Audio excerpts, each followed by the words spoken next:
Welcome to Writing Lab Reports 5. Now, last one we saw how we were going to present what we found out in our data, in our observations, and also in our graph and chart.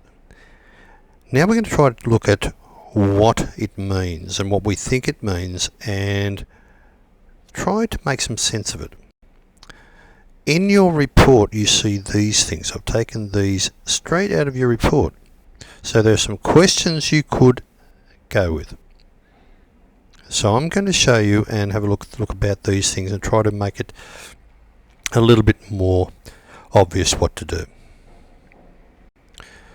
Alright, one of the first things we should do in our analysis, underneath the graph you should use a few sentences. It can be up to 5 maybe, to tell me what your graph is showing.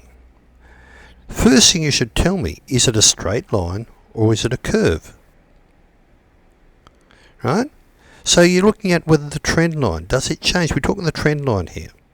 Does it change at all? Tell me. Don't just expect me to look at it. You're trying to tell me what you think the graph means. Okay, so I've given an example here. And I've said my graph starts off slowly. Notice I've used quotation marks with it. Starts off low and shows the plant gets bigger as the days go by. As I add more salty water, they don't seem to grow as big. After a few days, the growing seems to start to slow down. So I'm sort of suggesting to you the graph goes up and then slows down. Now if you can think of a better way to describe that, do use the better way. So it goes up, starts to slow its growth, and then stops growing any taller. Alright, so I've done this and given you a sample here. I don't expect you to use mine. I want you to make your own up. So 2 to 3, but you can go up to about 5 sentences to tell me what that means.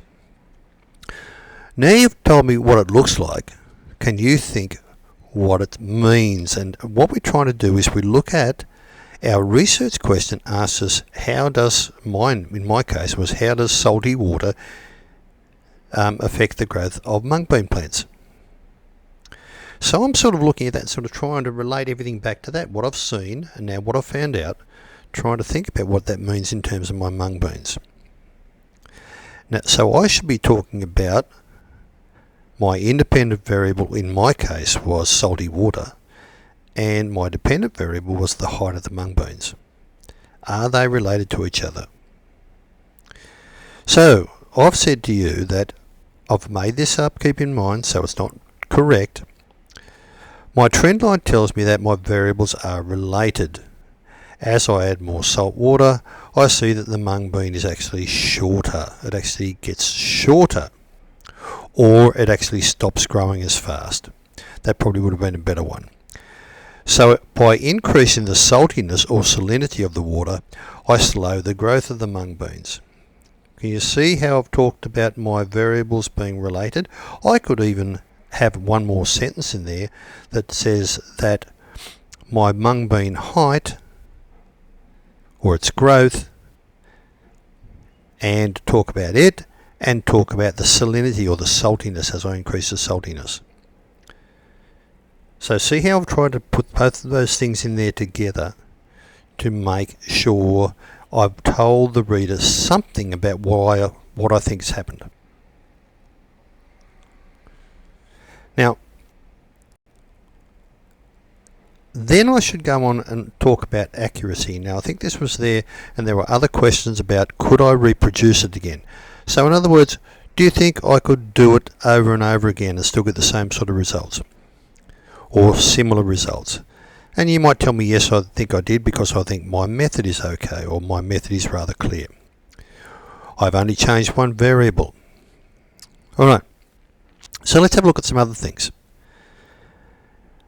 My data points, remember that the trend line does not have to go through your data points, it can go near them. So I want you to talk to me a little bit about that here. So my data points are all close to my trend line. This tells me my results are accurate. I could also compare my data with people in my class who did the same activity to see if the data and trend line is nearly as the same as theirs. So I can check it out and do these things. As you get into older years, might I suggest you even can use Mr. Google to check what other people have done, because lots of people have done experiments on plant growth. Do I think mine are reliable? That's about making sure that you haven't made too many mistakes. So I thought my results were reliable because I was very careful measuring the teaspoons of salty water and keeping my control variables the same through my activity. Now, we all know we do these things, or hopefully we all do these things, but you've got to tell me those things in your report. Alright, I'm going to stop it there, and we'll do the last little bits, which are about conclusions, and then the reflection of the method a bit later. Alright.